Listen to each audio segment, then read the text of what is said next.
Salam jumpa adik-adik. Kita kembali bertemu dalam materi pembelajaran bahasa Indonesia.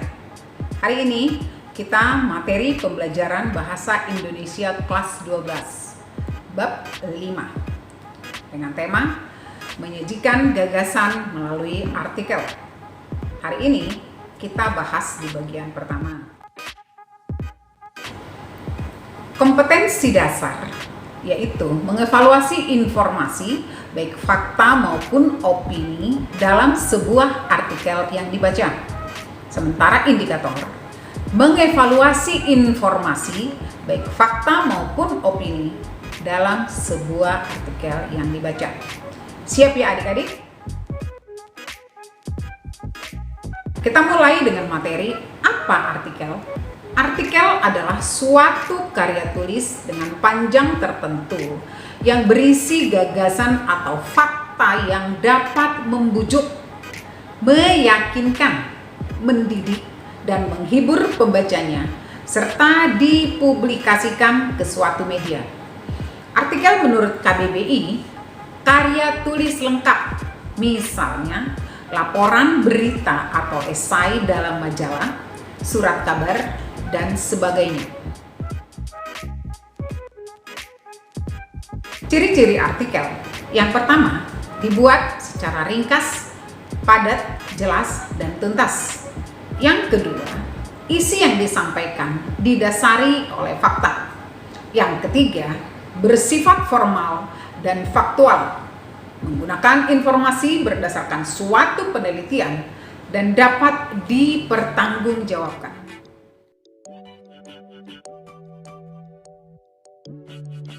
Ciri-ciri yang kelima, sebuah artikel dapat mengandung opini dan analisis, namun harus berdasarkan teori dan data yang valid.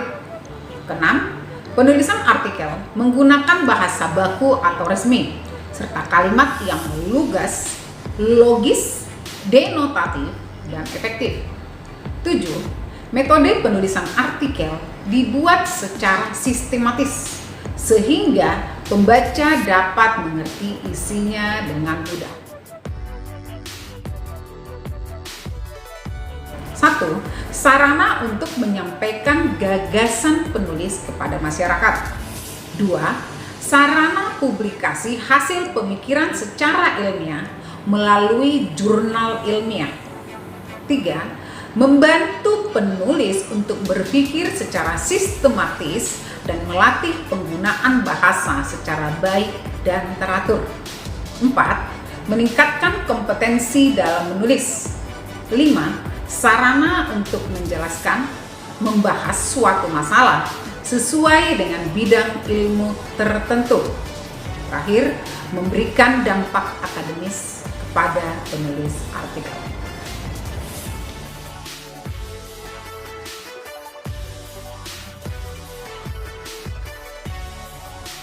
Sekarang kita sampai pada materi mengevaluasi informasi, fakta, dan opini dalam sebuah artikel. Opini adalah pendapat, gagasan, atau pikiran yang bersifat pribadi terhadap sebuah objek yang dijabarkan dalam bentuk uraian. Hal tersebut bersifat bebas, rasional, dan objektif, disertai argumentasi berdasarkan fakta yang didukung format berlogika yang logis dan benar.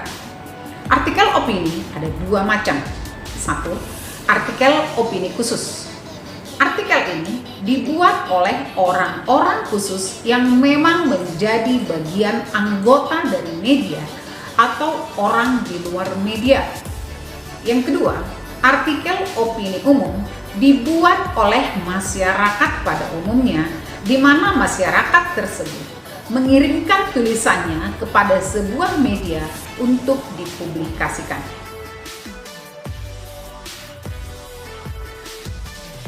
Kemudian, fakta adalah pernyataan yang menampilkan situasi real dari sebuah masalah atau kejadian. Ciri-ciri fakta dalam artikel. 1. Isinya bersifat faktual. atau sesuai dengan kenyataan. Yang kedua, kebenarannya bersifat akurat. Yang ketiga, pengungkapan fakta cenderung deskriptif dan apa adanya serta objektif. Yang keempat, penalaran fakta cenderung bersifat induktif.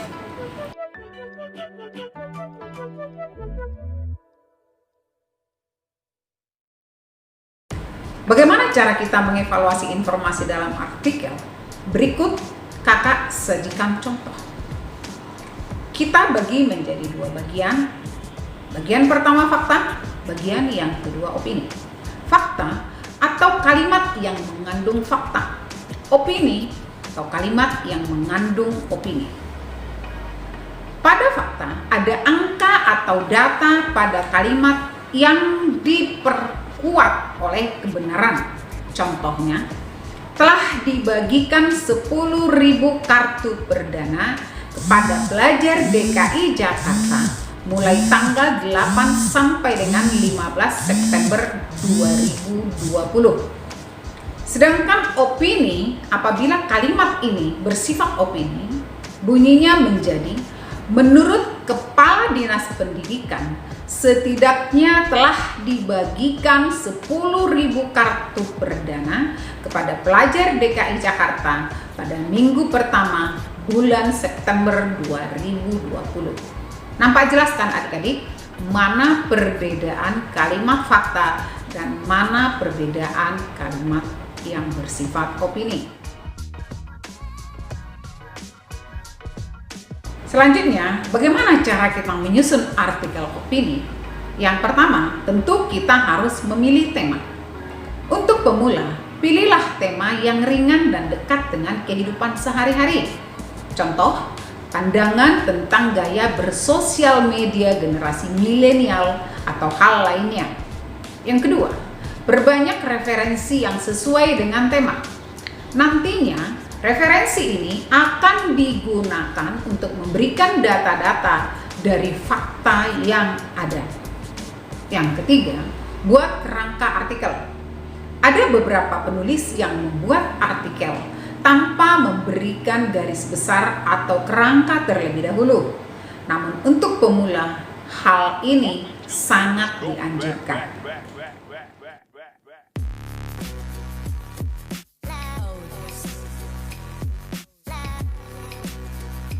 Yang keempat, tentukan gaya bahasa.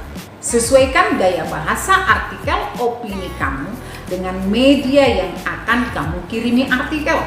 Misalnya, untuk surat kabar Kompas, Suara Pembaharuan, tentu adik-adik sudah paham seperti apa ciri-ciri dari harian tersebut. Nah, yang kelima, buat LED atau pembukaan yang menarik. Beberapa pilihan LED yang bisa kamu gunakan seperti kesimpulan, pernyataan, deskripsi, sampai dengan kesimpulan dari artikel. 6. Buat artikel sesuai dengan garis besar yang sudah kamu buat lebih dahulu. Gunakan referensi yang sudah kamu kumpulkan tadi untuk mengisi setiap dari garis besar yang kamu tentukan. 7. Tutup dengan pendapat kamu. Berikan pandangan dari sebuah pihak atau opini masyarakat umum. Ke-8, penutup artikel opini harus memberikan sebuah pernyataan mengenai isu yang sedang dibahas. Bagaimana adik-adik? Sampai di sana, kakak harap sudah paham ya. Demikian materi pembelajaran kita pada hari ini. Kita akan lanjutkan di pertemuan minggu depan pada bagian yang kedua. Tetap semangat adik-adik dan salam sehat.